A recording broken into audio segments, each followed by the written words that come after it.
Hello everyone, Derek Johnson with Tatango.com. We are at Mobile World Congress 2019 in LA. We have a very special guest, Robert LoCascio from LivePerson, the CEO and founder. Hello. How you doing, Derek? Good, man. I'm good. So let's get off. I have a ton of questions. You've been an entrepreneur forever, run a public company now. Yeah. That's pretty impressive. But let's go back to the very early days. Yeah. Because when I first met you, you talked about your kiosk business. Maybe first explain to people what kiosks are, and then what was this business? So kiosks are usually a freestanding physical thing that has TVs in it, and you touch the screens and you get information. Now, this was back, I graduated in 1990 from college. There was no internet, and there was this vision of interactive TV back then. The Time Warner was pioneering about your TV being interactive. So somehow I graduated college and I thought, college marketing, there's posters on walls, it's all paper. What if we could do something digital? And I just so happened to see at the same time digital video running on a computer. Okay. Which if you were around in 1990 and you saw a digital video, it didn't really exist, 30 frames a second, and it was being used by the military to train pilots. Okay. And Intel created the product. It's called DVI. So I thought, wow, that's cool. And what if we made that for advertising in college campuses? And I wasn't in computer science, right? I graduated English literature and business, but I saw this future of what interactive media could be, and I got into the business of kiosks. Okay. And what college did you go to? I went to Loyola University in Baltimore. And was this the one where you launched the kiosk? Actually, it was one of the schools later on, but Towson State, right up the block, which is a state university, is where we launched the first. It was called IKON. Okay. Was the first kiosk. That was the business. IKON was the business name. Yeah. Well, the business was called Cyberite Media. Okay. And then the kiosk was Interactive Kiosk On Campus Network, IKON. Sounds good. Yes. And you told me a little story. It worked, but then it didn't work, or you kind of at a certain point you saw the vision of the future and it wasn't in kiosks? Well, yeah, so we got like 4 or 5 of these things up and running. Okay. I funded it on credit cards. Yeah. I put 50 grand on my credit card. When you get out of college, you can get credit cards pretty easily. Yes. So I got like 10 credit cards with 5 grand on each, and that's my venture capital. Yep. I launched these kiosks, and then I had a very eye-opening experience. As entrepreneurs, things happen for a reason.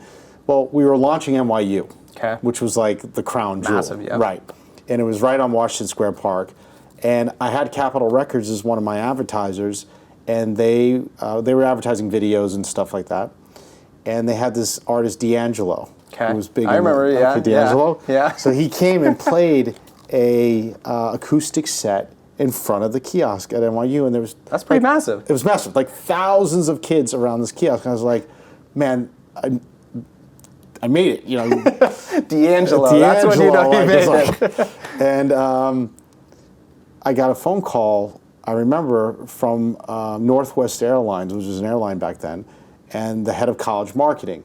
And she called me on my cell phone in the middle of this event. Okay. I picked up, talked to her. She said, Rob, I want to ask you a question. Do you guys build websites? Okay. Okay, so this is late 94 or early 95. Late 95, early 95.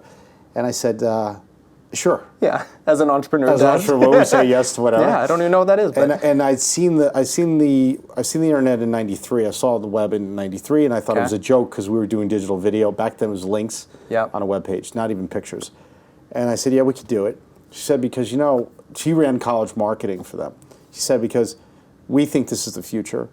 Students are going to be able to access this stuff in their student union in their rooms instead of the student union building. Yes, So they'll have access right there. And I said, okay, great. I'll call you and we'll figure it out. So I hung up. I remember I walked down the block, and I went to this bar down in Soho and had a drink. Yeah. And I thought, oh my God, this whole kiosk business is like bullshit. Were you still in $50,000 in debt, or had you paid it off? No, yeah, I'd run up. By that time, we were a couple of campuses in, so we were making a little money, but I was pretty much. You were still in. I had 50 grand debt on my cars. So I just decided that's it. Shut the kiosk down. So I moved to New York City. I was in Baltimore at the time. I moved to New York in a U-Haul with a couch, one computer, and a desk. And I moved myself into New York. I had $5,000 from Northwest Airlines. They gave me $5,000 to build a website. Yep. And what happened was actually they shut down the college marketing department in Northwest Airlines, so I had nobody to fulfill the website to. So I had the $5,000. Return the money. That's right. Yeah. Nobody saw it. So I basically, that was where I got started, and I basically then started to build websites. And then I let the kiosk go under, and then my credit cards were taken away from me. I lost my credit rating, went to 0. And then I didn't have enough money to both have an apartment and an office, so I opted for an office about the size of this little room. Yeah. And I slept in that office on that couch, and then started LivePerson. What was LivePerson? It was called Cyberite Interactive. Okay. I kept media, I went to Interactive, and that's what the original company. What about Town, though? I've heard about this Town. So Town was the first idea I had for a product, which was building like a Facebook for companies. Okay. To have, there was bulletin boards where customers could talk to each other. There was a little piece of this product that had chat with us. Okay. Which was new, right? It didn't exist. Okay. So we had a bulletin board where you post things, and then we made a chat room. And Xerox ended up selling Xerox on the concept. They went live with a group of their customers, that have high-end printers. Okay. And they spent a lot of money with Xerox at the time. And we went live, and it was very funny because customers started to say, "I hate Xerox. Xerox sucks. Don't you think it's talking to each other. They were talking to each other. So all of a sudden, I remember the woman who ran that calls me. I was like, "You guys shut down the damn bulletin board." I said, "Why?" She goes, "Our customers are saying we suck." I said, "It's better to have them say they suck here, and then you can deal with the problem." No, I don't want my boss. I don't want anyone to see that. Yeah. But they said, "Keep the chat room up." Because we're giving tech support. Because the chat room was the consumers chatting with Xerox. Tech support. The bulletin board was the consumers all chatting with each other, and that just creates a tempest. Right. We always thought they would help each other. Like, I got a problem. Instead, they would just use it as a bitching session. Yeah. But the one chat room was like, talk to tech support, and it really worked. So we basically, there's 5 of us at that time.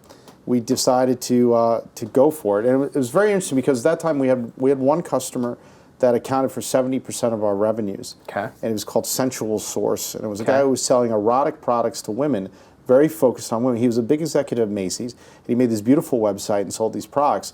And we were building his website and everything, and we tested the chat on his website. Okay. And it really worked really well. What happened was about a couple months later, he calls me up and says, "I can't pay you anymore. I lost my funding." But he was 70% of our revenues. And I had about 2 or 3 months of cash in the bank to cover us for our payroll. So I remember this was a Friday. I went home, came back on Monday. I talked to everyone and said, "Look, we need to make a choice now. We're either going to build websites and become a consulting firm, or there's this thing called chat for web." So you were doing both at that time, so you had to make a decision. And the chat for web was only Xerox and this guy's website. And that was making very little money? No money. It was like, well, no, the Xerox one, we charged about $200,000. So actually, that was a big contract. Okay. And so it was a hard decision to which one to choose. And I said, but I don't think we can do both. And we're losing 70% of our revenue, and we have 3 months in cash. Yep. So, and we all kind of voted, and we said, let's go ahead and try this chat thing. And web chat didn't exist, so we then created. I remember we designed a chat window. We pioneered, like the chat window you see today came from someone and myself, and we created this chat. We kept experimenting on size, and then we launched it. We launched it as a hosted service. Okay. So we were always hosted, and then we went out and sold a bunch of customers, and then raised money in January or early '99.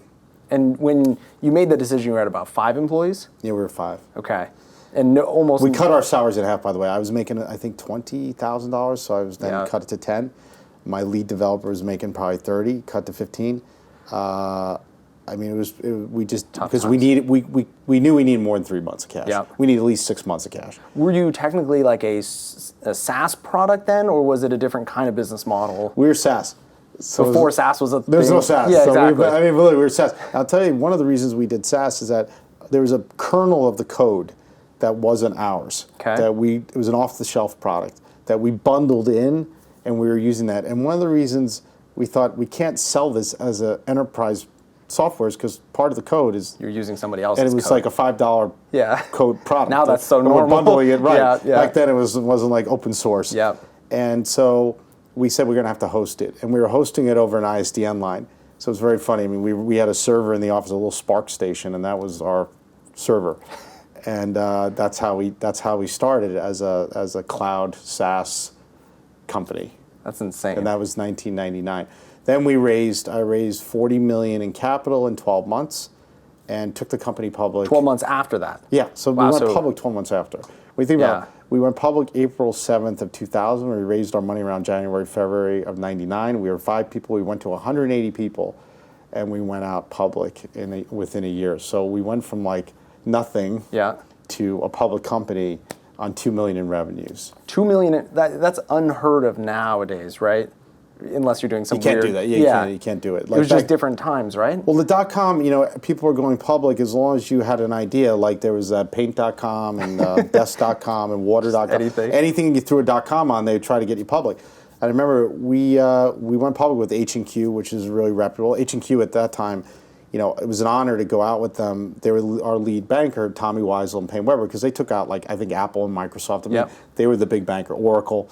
So they took us out, and we went out on $2 million in revenues, and we were the last internet IPO when the market was shutting down our week. They didn't want to take us public. We said pretty please, and we went out. Go. And we went out at a $300 million market cap. $300 million on a $2 million. That's a pretty good revenue multiple. Yeah, so that was... Now, there was a lot of, I kind of gave you a very quick, it looks really quick. Yeah. But if I can dial back now as an entrepreneur to, there's a underpinning of the challenge. Yeah. So the first challenge... Well, hold on. Let's get... Because I know the challenge. I have a little bit of the challenge. Sorry. Let's... I hate to always tell the story. It seems like, wow, he thought up an idea. I know, it's he raised so easy. money. He went public, and everything was great. It sucked. And now you're a $1 billion company. It sucked. It sucked really bad. So there's let's talk about degrees of sucky. How big is the company today? And then let's go back to how it kind of got from public, and it sounded pretty good, $300 million valuation, to the stuff that happened in between. So now today, how many employees, how much revenue, market cap? So we're about 1,300 employees. We're $2.5 billion in market cap, close to $300 million in revenues. Wow. So yeah. Okay. So we were, and only 24 months ago, I think we were less than half of that at market cap. You guys have had some explosive growth. Yeah, we've had explosive growth because we pivoted the company into messaging and bots and AI, and we've had explosive growth over 24 months. So it's been a real ride in the last 24 months. So then, though, let's go way back. 2001, you guys had a $300 million market cap when you launched, and then your stock fell down to like 7 cents. Yeah, that was a $2 million market cap. $2 million, so 300 down to $2 million. Yeah, so we went from $8 a share down to 7 cents a share. Why do you not just give up at that point? Losing that kind of money, or do you just, it's product focused, it'll come through? No, so and that's why if I can jump back to the couch. Yeah. So, and I haven't told this story too much publicly. I don't know if I ever have, but so when I was faced with the couch, actually I lived at home. My parents were about an hour away from New York City. And I was commuting in from Long Island, and my parents even gave me a credit card because I didn't have any money. And you couldn't take out any more credit cards? Yeah. So my credit history was wiped out. And so, and they just gave me, my mom was like, you need to eat, so here's a card. And I come from a middle class family, so it's like every penny counts. So they're like, so it's okay. So I was commuting in, and I was depressed. So as an entrepreneur, if you lose something, especially I was young, I was 27 years old, I thought, I don't know what's wrong with me. And I had some sense that I did a lot of things wrong. Mm-hmm. So some entrepreneurs just brush things off and move on, and I think if you're in a low point, you need to take time to think about why. Is this the low point when you essentially went down to 7 cents? No, this is during the hustle. This is when I left the kiosk business. Okay. And decided to get into the web. Okay. And it seemed I made that switch very quickly. Yep. But when I let go of the kiosk business, think about it. My credit cards were taken away. Yep. The credit card was calling me and being like, "We're going to wipe your credit rate." I had to go like I had nothing. Yep. And even though the web was nothing at then, Yeah. the internet was nothing. But I thought, I'm going to try this thing because I didn't want to quit. Because I thought, if I quit, I'm going to be a failure. And my mark is I lost a company. So interesting enough, at that time, a friend of mine said, you're kind of like down, because I was just not. I was down. Yeah. And I went and saw this psychiatrist, this guy Frank Morio in New York City, and Frank worked with me for and he said, look, tell me your story, for free. I'll just listen to you because you don't have any money. Yeah. So for like 4 weeks, he listened to my story, and he said, one day, I got it. You don't have to tell me anymore. I was like, good. I'm ready to. He's like a coach, like a business coach? Yeah, he's a psychologist. Okay. But he was a coach. And so he says, I said, well, what's the prognosis? He goes, what's the prognosis? He goes, you're fucked. That was his answer. How many weeks were you talking to this guy? 4 weeks. 4 weeks. I told him the whole history of my family life, my business life. You just go all the way back and tell me everything. Remember? I said, what do you mean? He goes, I'm going to explain something to you, to see if you can understand. He goes, imagine when you were born, you were given a set of glasses, but they're blurry. They're the wrong prescription. Okay. But all through life, you think you're seeing the world clear, but it's blurry. Okay. So when you're making decisions and you're starting to interpret things in your life, you don't see them clear. Because you're looking from a blurry. Yeah. So I talked about some people I hired, employees in the first company. Why did I hire them? Right? I surrounded myself with certain people, even lawyers and accountants I had weren't good. Like, why did I do all that? So he said, look, I'll help you take those glasses off, and then I'll help you put a pair of glasses on that'll give you clarity for your vision. Because he said, you have a big vision, I can tell. I always wanted to go public since I was 13 years old. Interesting. I still have the book. I took a book out of a library, and you were like, I said, that's like the ultimate thing. What was the book? How to Go Public? Yeah, it was like How to Go Public. And I remember it was this book, and I never returned it, but I still have it. Do you really? Yeah, because I always thought it's like the Olympics of business. Like that's the best of the best. So he said, you're never going to make it. And he said, you got a glimpse of your future today, which is great, and you're young. Yep. But imagine you lose 2, 3 more companies, and you'll end up with a heart attack somewhere, and all these things. Maybe you'll get this feeling many times. Yes. So I said, okay. So he said, look, if you want to work with me, I'm going to tell you to do things. I'm going to ask you to do things you're not going to want to do, and if you don't do them, I won't work with you because I don't want to work with losers. Yep. And so it's his way or the highway. He said, because I don't have time and you have no money. Yep. I got a lot of people I work with. Yep. And so I said, okay. So he said, first thing I want to do is go home and give your mom back that credit card and leave the house. Okay. I said, but I don't have an apartment. He says, but you have that little office you told me about. Yeah. I said, he goes, sleep there. So I went home, I gave the credit card to my mom. I said, I gotta This guy told me to do it. I went and I picked up a pillow and a comforter. It was November, I remember. It was cold. In New York. It was November in New York. Yeah. In this place, I subletted space of a guy who made T-shirts. Yeah. In a crappy loft in Tribeca, and they would at night the heat went off. Yeah. And I was sitting there, and I remember thinking, man, I'm at a low point. Yeah. So I'm going to have to go from here, and no one's going to help me. I got to help myself, and I'm going to have to work it one step at a time. And so if I fast forward to 7 cents a share, if I fast forward to the pivots we made in the business, I go back there. Okay. In 2 ways. One is I don't want to ever go back to the couch. Yep. So if I'm in a point where I'm in a low point or a point we need to pivot or do something, I gotta be open to new things. Okay. And the second thing is I realized that, especially people always ask, how did you make it through the dot-com implosion? Yep. We fired 140 out of 180 people. Yeah. We did a lot of radical things in 1 year because I was so afraid of having that experience again of going back to the couch. So going back to the T-shirt factory essentially and sleeping. And if God didn't give me, whatever you believe God is, but we all have our own personal sense of God, if God did not give me that terrible situation at the time, I think during the dot-com, a lot of people never experienced loss like I did. Yeah. So what happened was they thought, it will get better. I'll raise more money. I just had the fear of God that I was going to lose a second company. Mm-hmm. All the work, I'd lose another one, and I couldn't face it. So in my mind, I thought we'd go down to 2 employees to get this thing through, but I'm not going to lose a second company. So it's like die trying, essentially. You die trying. Yeah. So I think for most entrepreneurs, the thing is there's a wall that's been put up that you have to keep scaling, and that wall gets bigger as you get more successful. But that wall is there for a reason. Being an entrepreneur is not for everybody. Everybody wants to do it, maybe. Yeah. And they read about it and they read books. Looks fun. And it looks like you make a lot of money and you can have a lot of wealth. But those walls, they challenge you personally, and it's not for everybody. But if you work through it, you'll make it. I've never seen anyone fail who doesn't work through it. Yeah. You just got to keep moving forward. You can't quit. I would say you just can't quit. When you quit, you've called it.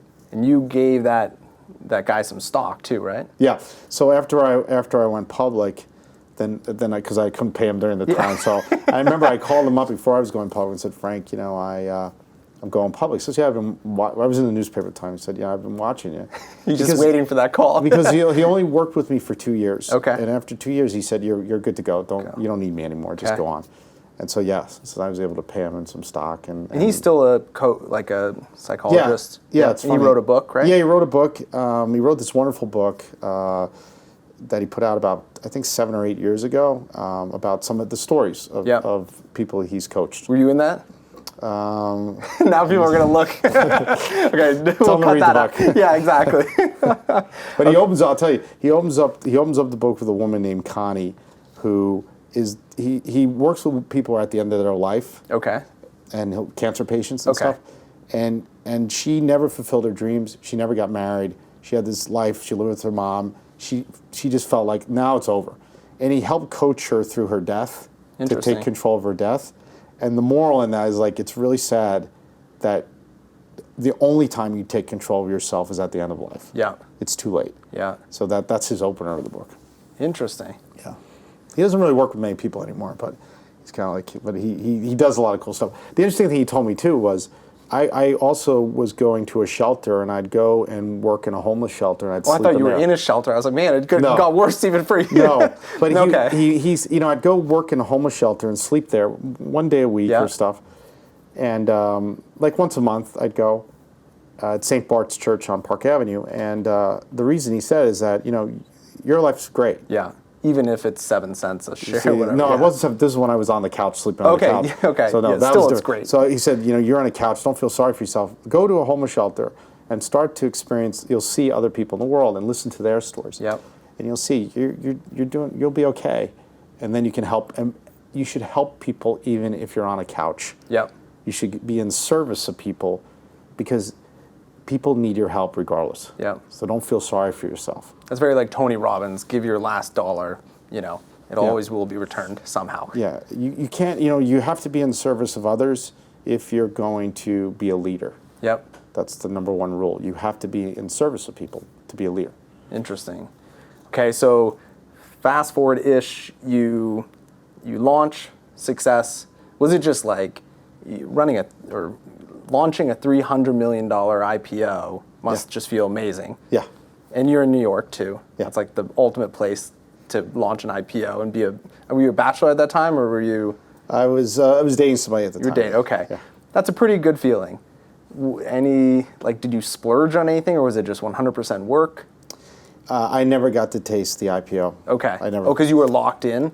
Or yeah, was it just? Yeah, so I was locked in for 6 months, but we knew when we went public and we went out, my CFO and I knew that there was a day of reckoning coming behind this.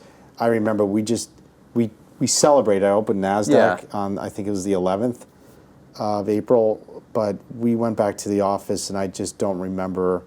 We never could celebrate it. Just back to work. Because we knew we were going to have to do some radical things, and inevitably we had to do pretty radical things. What was like the revenue growth the first 5 years?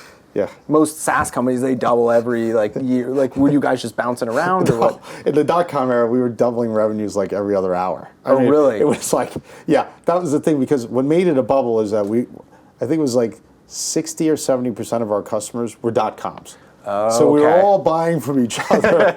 So all the dot-coms bought our chat software, and we would buy stuff from them. And so that's a bubble. Because then what happened was when the money stopped being funded, I never seen it, it unwound in 12 months. Imagine it's hundreds and hundreds of $1 billion worth of value unwound.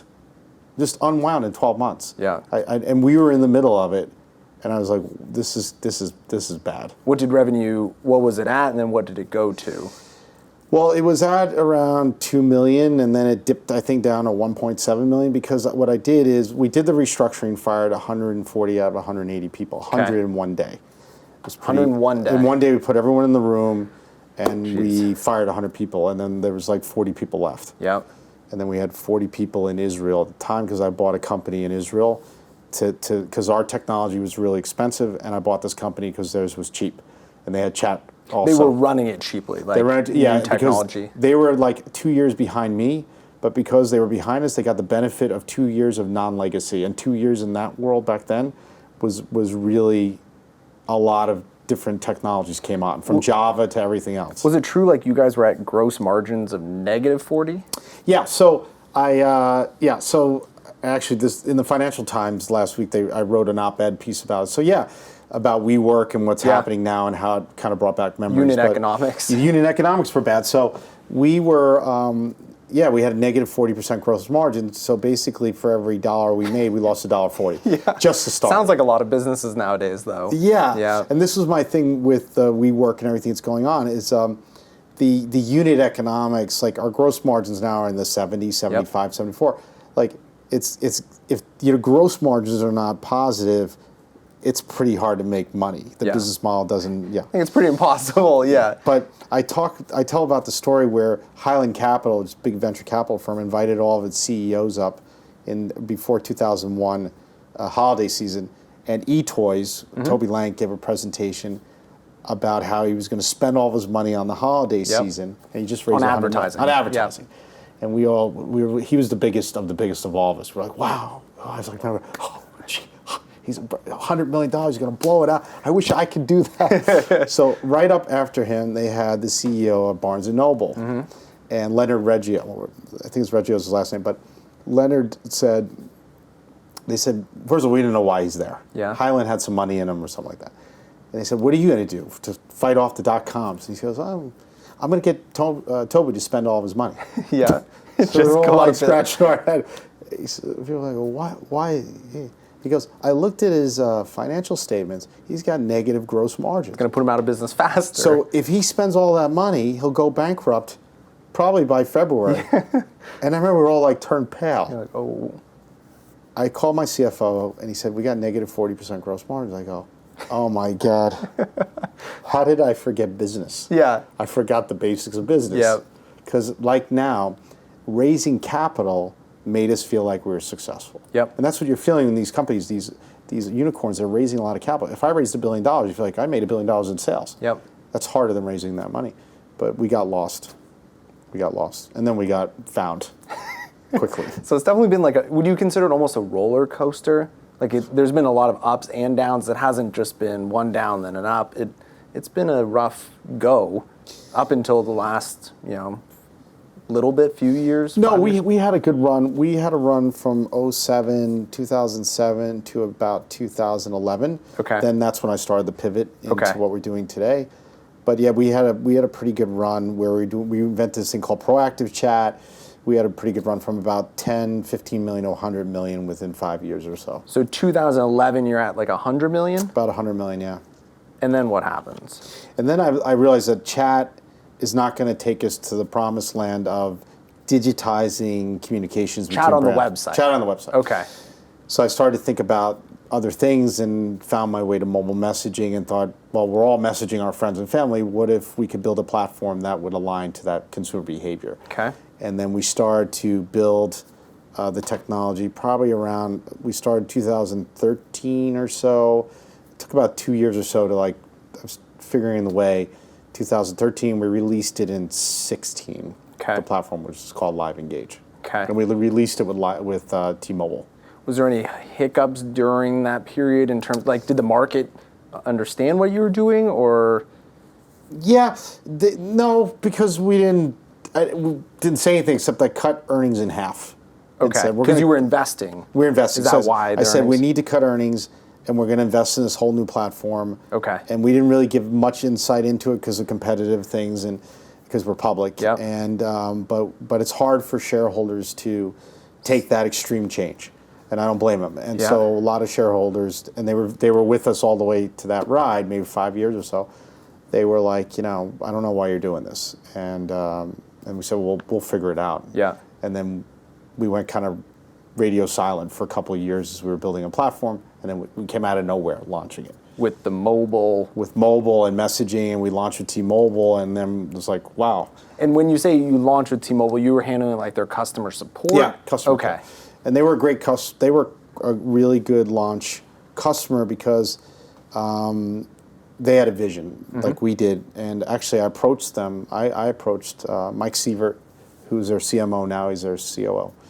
And Mike liked the idea, and he brought me in, and then we got connected, and it was just like, yeah, we shared vision. Were you? Which, by the way, we lost some telcos, we lost customers during the transition Because you weren't focused on the web chat. I said I don't want to do web chat anymore, and a lot of other companies were coming up. Yes, they during were that coming time, up, and they were innovating and and we were always the web leader. chat. Yeah, exactly. So we put 80% of our resources in R&D into the new platform. So I said, let's burn the bridge. Yep.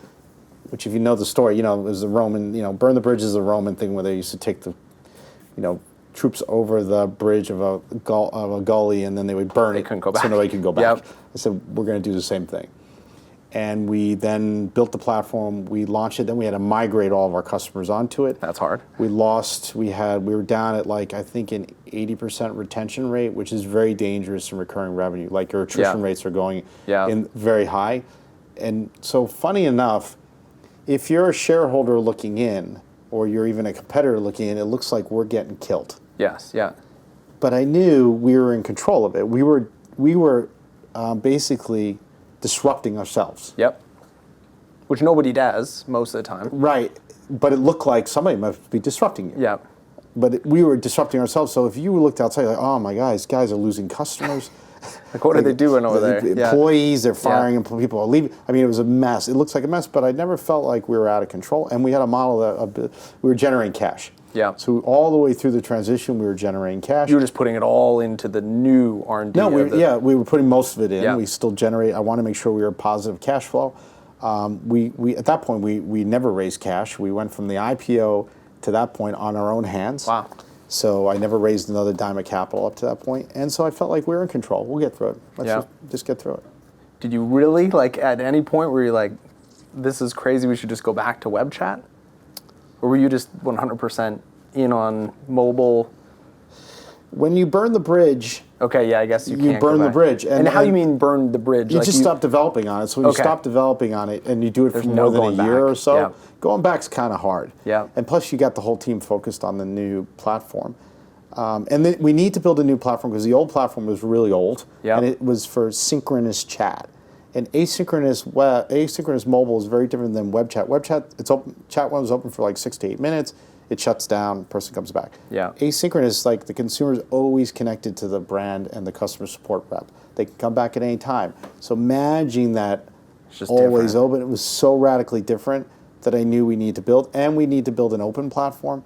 We built a platform that was very data focused, and we built a platform that we knew we could do automations in the future. Okay. Like AI. AI. So we had to prepare. Really, that was the data set. We knew we had to save and monitor a lot more data than we were in the chat. So we built a platform that's predicated on a very strong data set for conversational commerce that allows us to build automations. T-Mobile, were they a customer previously, or did you get them as a customer on the new platform?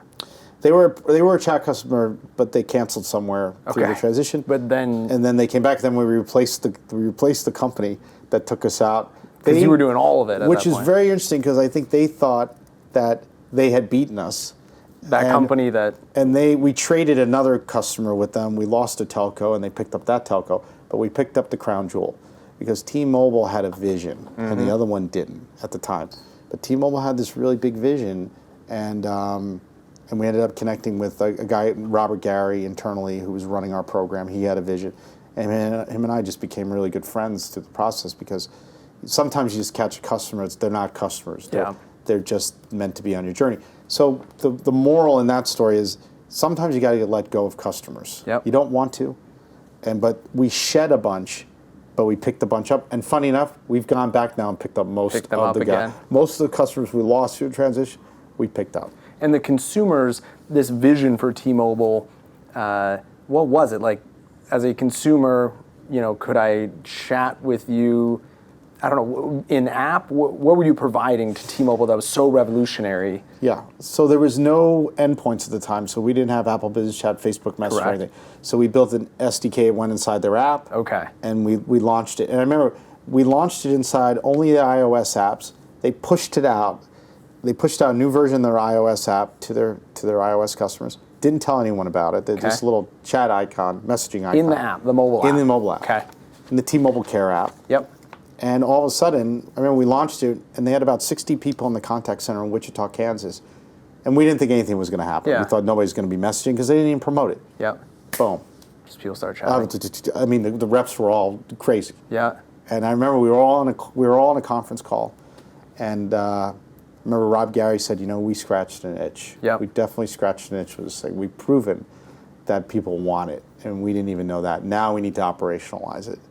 And then we work towards operationalizing. Was your pitch to T-Mobile that we're just going to put, a messaging, thing within your app, or is it that's the first stage and everything you'll be able to communicate with your clients on every new channel, or was it just hey, mobile apps are the hot thing, now you can chat within the mobile app? No, it actually started with a very basic thing with them. They're branded the Un-carrier. That's their brand. So when I reached out to Mike Sievert, I'm like, for an Un-carrier, I have to call you and be put on hold. It's very carrier. That's very carrier. So I said, we have this vision that imagine if your customers were always connected to your business and to your reps. What if they never had to dial in and be put on hold? Okay. He's like, wow. And we made a video of him. We made a video for him that had the soundtrack from the Fugees, Killing Me Softly, that said, you waste millions of hours of your consumers and you've taken 10 years, like 10 days of their life off by putting them on hold. And he really loved it. And then that's what got us in. And then we showed the experience in their app. And then the endpoint showed up. Like Apple showed up, Facebook showed up to us. And then they didn't even know what we were doing at the time. They thought we were still the leader in chat. Yeah. And then we told them, hey, we're pivoting. We got these other things. And then they really liked that. And we've been able to really co-create with them. That's been pretty phenomenal. When did SMS or text messaging come into play? It really didn't. Okay. Strangely enough, because it's not secure. Yeah. And all the things we were doing, the value in conversational commerce or rich messaging experience has to be in a secure environment. Okay. Even in a marketing concept or use case, you want a payment to happen on it. Yes. Yep. So yes, now we do SMS. It's there. Yep. And it works very well for marketing campaigns. But at the time, we were taking what was a web chat experience, and we had needed to bring that experience, security, scalability, rich experiences, show me your bill, let me look at stuff. So we brought all the things we learned in chat to that in-app experience. In-app. So that was kind of the first iteration. It went from web, then to in-app, because everybody was downloading apps. It was the hot thing. Yeah. And then now it's become in-app, web too, right? You still do web. Yeah, we do web. We do in the IVR, the phone. Yep. So instead of dialing 1, 2, 3 to talk to someone, you press 1 and a message comes to your phone. Oh, that's cool. So we do that. But now you have all these other channels. 13. There's 13 channels. There are 13 I'm not going to make you endpoints. list them out. Yeah, it's 13 endpoints from WeChat to Viber, WeChat, Viber, Line, Apple Business Chat, WhatsApp. I mean, all the majors are open for business. And so T-Mobile was the first to launch on Apple Business Chat, one of the first. Yep. WhatsApp, Facebook.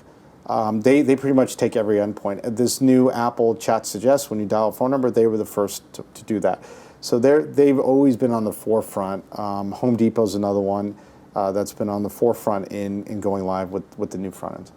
And now, because SMS has always been lacking, you guys are really investing in RCS. Yes. Because of the fact that SMS was lacking. Yes. You needed certain functionalities and features, and it seems like RCS is going to or is providing that already. When did you kind of came out of nowhere in the RCS ecosystem? You came to one GSMA RCS lab and presented, and and I think I messaged a couple people, including some of our friends, and I was like, hey, I don't know about this LivePerson company. They just kind of came out of nowhere. I've never heard of them, but they seem like they know what they're talking about with RCS. Was that like a year in the making, or did you just have this epiphany? No, what happened was at one of our customer conferences, we have telcos. We have I think 19 telcos as customers. Like 3 of them, I'm talking we had a customer event. 3 RCS people showed up at this event. Who would like RCS? What is that? From they're people who are running the RCS stack. Okay. In the they're telcos. Evangelists or promoters, or they. So they showed up, and I remember I was at one of the cocktail parties, and who are you? I'm from this telco in Europe. I run this thing called RCS. I'm like, what's that? Yeah. So I started to get educated. Now we were working with Google on what they were doing with RCS. And they started to explain, we really see this as a really important channel for us. We think there's real revenues here if we can take our A2P business and transfer it over. You guys have a platform that we use to do customer care. You have one of the best. So what if you could take that and back end it to RCS? So we investigated, then we showed up at the Mobile World Congress. And we showed up with the idea of also putting an AI, like a Siri or an Alexa, but our own called Maven, in RCS that would allow the consumers to have this very rich experience with an AI and then connect with the brand. Okay. And that's really that's what we built for the RCS ecosystem. And explain that, because I understand the concept because you guys have explained it. Essentially, there's going to be the chatbot directories. Right. Which makes no sense. Okay. But you guys will be the bot that essentially is kind of the bot that connects all bots. More or less. Okay. Yeah. And humans. So I will, I'll chat this bot at Maven, or it could be whitelisted for carrier. No. Okay, it's Maven. It's Maven, yeah. It's kind of like a Siri or whatever. It's like a Siri. Okay. So I would say, I'm looking for pizza tonight. Yes. You guys with AI would handle the conversation the intent, to get me to a certain point where then potentially you pass me off to Pizza Hut? Sure. Okay. Or a couple or selections, maybe 1 or 2. Yeah. And then would you at LivePerson be the people that are powering Pizza Hut? Yeah. Okay. They're on our platform. Would you also pass it off to people not on your platform, or is it kind of like you're trying to create? No, potentially. Okay. Of course. Yeah. So, but we have 20,000 brands on our platform today. Yeah. So when we have some of the biggest, so we're like, we'll start there. But yeah, we're open. It's an API structure. So we're saying we could pass to another messaging or chat company. It's like Google. Search results, you're going to pass it off to whoever's the best. That's it. And, or is paying the most at that point. Well, we have both. We have both. It can be paying, but we also have sentiment analysis of the conversation. So we know this brand in the past has high sentiment from its consumers when it does conversation. Okay. So we can weight the conversation and the quality of the conversation with the brand. And I think that was something interesting when you came to the GSMA, the RCS labs. A lot of those people are the carrier infrastructure, the aggregators, the people behind the scenes. There's not very many people in that room that had the big brands and all of them, or at least a huge amount of them. A lot of them, yeah. That was the interesting part for you guys. And on a messaging platform. Yes. Asynchronous messaging platform. Yeah.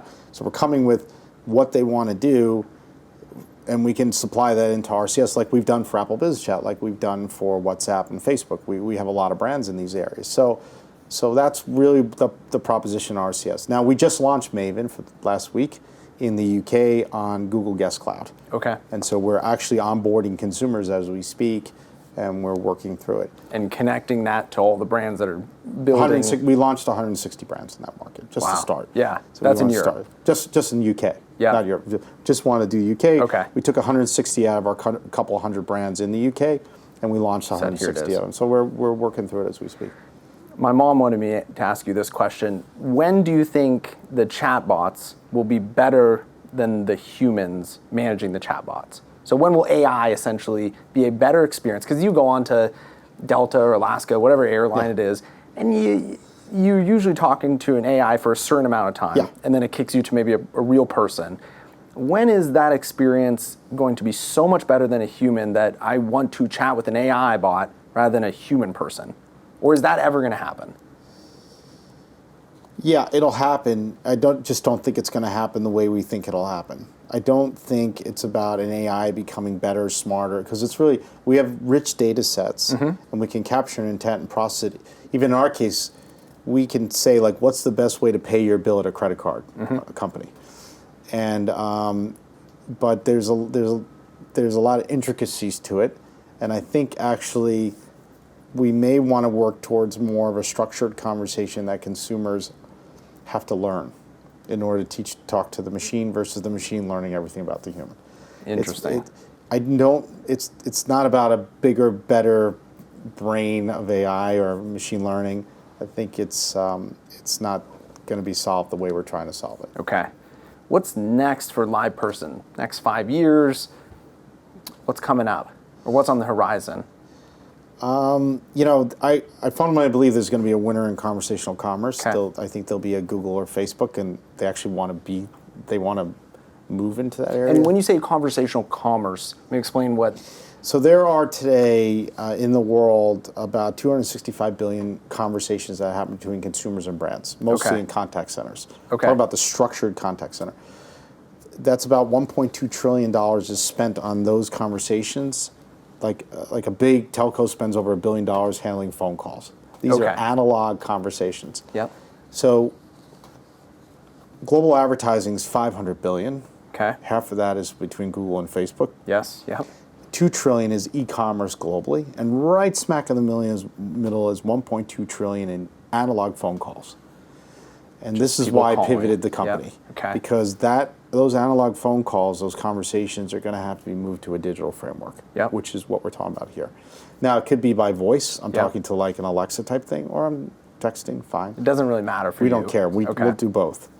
But that will be, and I believe a company will come to lead that. So we positioned ourselves to take a shot at trying to lead that segment of digital.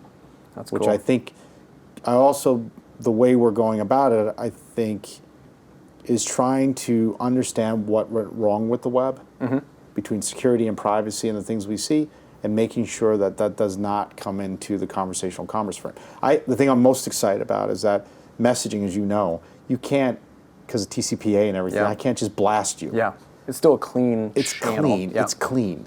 And the web just email went dirty from day one. Yeah. And we kind of accepted it. But here, already the laws are in place to say, and keep it clean. Intent is about a consumer asking for something, not being targeted, influenced.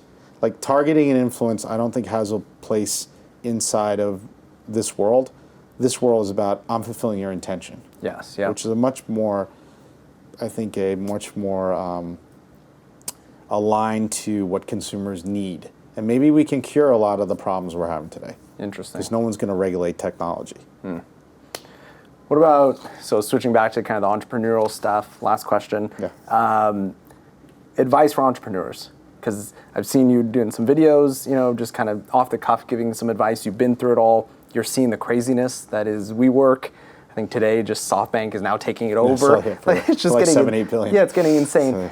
People are raising a ton of money, negative gross margins. Is it back to basics? What do you, like if somebody is running, a SaaS business, maybe startup, maybe 3 years in, what kind of advice are you giving these people nowadays? Or you're just saying, you got to go through the ups and downs, that's just part of life. So I think there's a couple of things that I've seen that were different than my generation of entrepreneurs. I think I was like the tail end of the entrepreneurs. The ones I admired were the Bill Gateses and Larry Ellisons and this group of technology entrepreneurs. And a couple of things. One is they didn't raise a ton of capital when they went public. Yep. They built businesses that had like real businesses. Yes, yeah. And then they need the money to expand. Okay. Not to survive. Okay. So my first thing is that I would not raise capital for the first 5 years. Okay. It's a kiss of death. Could do that like friends and family, or are you saying like nothing? Just bootstrap it, figure it out. Because the windy road you take, what is it? Necessity breeds innovation, or whatever. Right? If you have just a bunch of cash, you're gonna spend it on fixing the problem. Exactly. Where what you found, like I went from kiosks to this thing called Town. Yep. From Town to chat. Talk about those first 5 years, and it was a windy road. Yep. And if I had somebody breathing down my neck about, you got to make a return. Why aren't you guys going public? It would really, and then they want to swap out CEOs all the time. Yeah. Like, you're not the guy, you're the visionary, you're not the executor. So I think don't raise capital 5 years. go through the process of laying a foundation of customers paying for things and making money. Yeah. Even when I was building websites, we made money. Would you say like gross margins, like would there be kind of like, it has to be positive?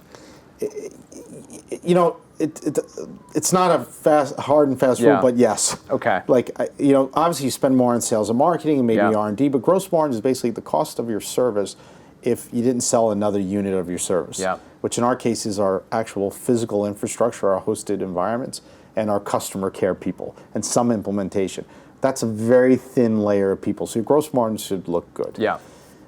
But I'm just saying, like, either way, for the first 5 years, don't raise capital. Then, when you decide to raise capital, I made a lot of mistakes in my first company that I didn't make here. I want to make sure I raised it from sophisticated people who could help me, not friends and family. Okay. Second is I got a good lawyer and a good accountant. I got a lawyer right when I started, and I had no money, you know. But I was like, and he was the best venture capital lawyer in New York City. Okay. And I didn't need him, but I said, I'm going to need you one day. But I wanted to start building a relationship with him. I gave him like a couple $100 retainer. Yeah. Because I had a lousy lawyer in my first company. And then one day I raised money, he was there for me. Yep. So have good people like that. You got to have good accountants and lawyers. Don't raise money for the first 5 years. Raise money from people who can really help you build your business, not from friends and family may be able to help you. Yeah. But when I did friends and family in my first company, I had like my aunt telling me something. My dad's accountant, he's telling me crap. So it's ridiculous, and no one can help me. So find people, money, but then also experience in that industry. Yeah, when I raised money on this company, I had really great people who helped me. They guided me, they helped me, they opened doors for me. So I think that's one. And one thing I'm just really amazed by is that the amount of capital that people raise, like why you need $1 billion. It's easier now to build a digital thing than it was when we were doing it. Yeah. I mean, you can put up a website in 5 minutes. You can build an app in like a day. AWS, it's so cheap. Yeah. We didn't. Why is it $1 billion you need? There aren't as many competitors. Like, I mean, I had 40 or 50 chat competitors once I got started. Interesting. Even now, there's like 4 or 5 big guys. So, and what happens is the venture guys, they put that money in your company, and I see so many CEOs, and we end up buying some companies too. They own less than 1% of their company on an exit. Yeah. I owned close to 20% of the company when I went public. Wow. So think of that. I owned 20%. Now I own close to 10. But like after 25 years, they own 1%, 2%. I'm like, what's in the game for you? Yeah. So they think, you're an employee almost. We're going to be a $200 billion company. I own 1% of that. Yeah. Good luck. You may just be a $5 million company. You own 1% of it. So don't take too much capital, and raise it from the right people. Surround yourself with good lawyers and everything, and spend the first 5 years building a business and just toughen it out. Yeah. What about this? I got one more question. What about, so in this model, we're seeing a lot, and we're seeing kind of the implosion of this now, where the board gets made up but has no control over the founder. It seems like for a little bit after Zuckerberg, that was kind of the cool thing to do, 10x voting shares for one person, nobody else gets voting shares.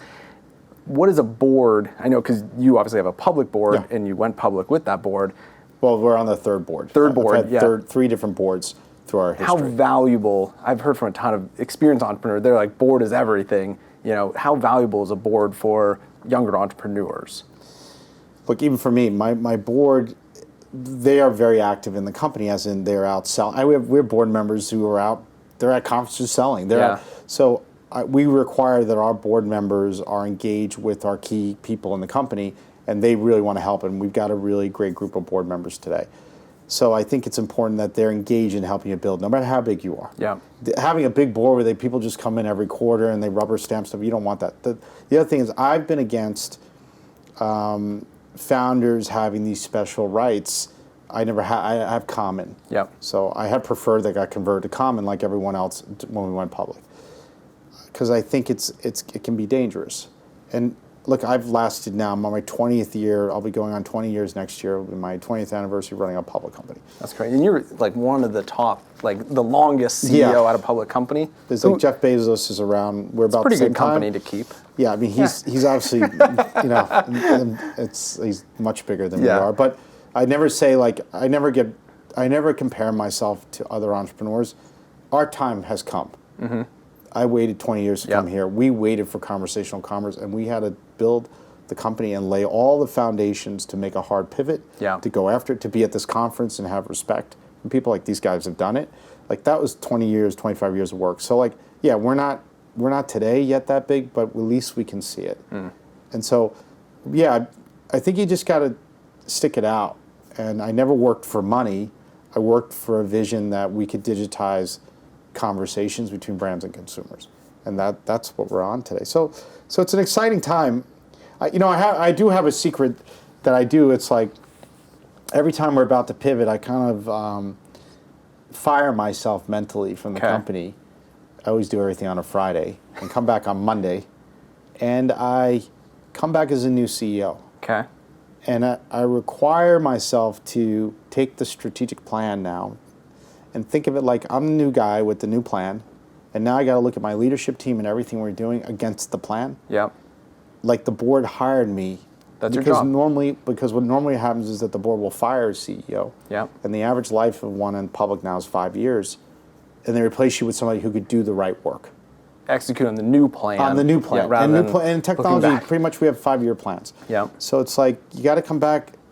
Even though I hired everyone in the room, I have to think, I don't know if they're good enough for this plan. Yep.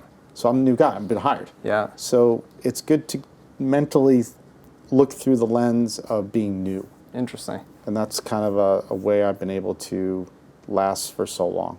And hopefully I'll last more years. I want to get to this vision that's been in my head. Execute on the vision. I just want to execute on the vision. I've got a really good team right now, and they're a new team. They've been around anywhere from 2 to 3 years, and they're all hungry, and they all have a common vision. Cool. So it's an exciting time. For our viewers, team, are you hiring right now? How can we help you? Yeah, we're hiring. We got I think a couple hundred recs out there right now. So just go LivePerson. Yeah, so global. I think there's 200 recs or something out in them always. So yeah, we're hiring a fair amount of people. We're looking for obviously engineers, salespeople. 50. It's pretty much engineering and field talent, sales and in New York, marketing. Or you guys have different offices? We have 19 offices around the world. Okay. So Seattle too, right? We have Seattle. We just opened an office. We have our engineering head, Alex Spinelli, who came from Alexa. He ran Alexa. Oh, cool. He brought, I think there's 100 people he brought in about a year, so he's done a great job. So you're hiring everywhere. We're hiring everywhere. Okay. So if you're looking for a job, you're talented. Here. And if you have a vision of conversational commerce, I believe there's millions of people on earth like yourself. And you and I were you're always messaging me it's great because you're always, and we're messaging. So you have such a vision for this, and there's so many people like us. And if they need a home, we're a home. And there's a lot of people like that. I know, and we have a great home. Homeless right now. They're homeless. And they're in a company, or they wish they could do something. Oh my God, come here. We love people like that. And you have a home. You have a great foundation. You have a great platform. You got a great referenceable base. It's a great. And the place resource to do big things. There's some people that have big ideas, but they have little resources. You guys being a public company, if you think it's a valuable thing to do, there's a huge resource behind there to push it, which is interesting. When you think about our cost basis is close to $300 million. I mean, we're spending we're actually spending more than we make right now. We started that a couple quarters ago because we're over-investing. We raised $200 million in February of this year because we're going for it. So we're in a good place. It's a good place. We have to go and try to grab the big vision and see if we can own it. Cool. So, awesome. Well, thank you very much. Thanks a lot. Again, this is Rob from LivePerson. Definitely check out LivePerson. They have a ton of jobs if you're interested and you're smart and you're possibly in messaging or commerce or you're just interested in marketing, anything like that. Again, my name is Derek Johnson with Tatango.com. We are at Mobile World Congress 2019 in LA. Thanks, everyone. Thank you.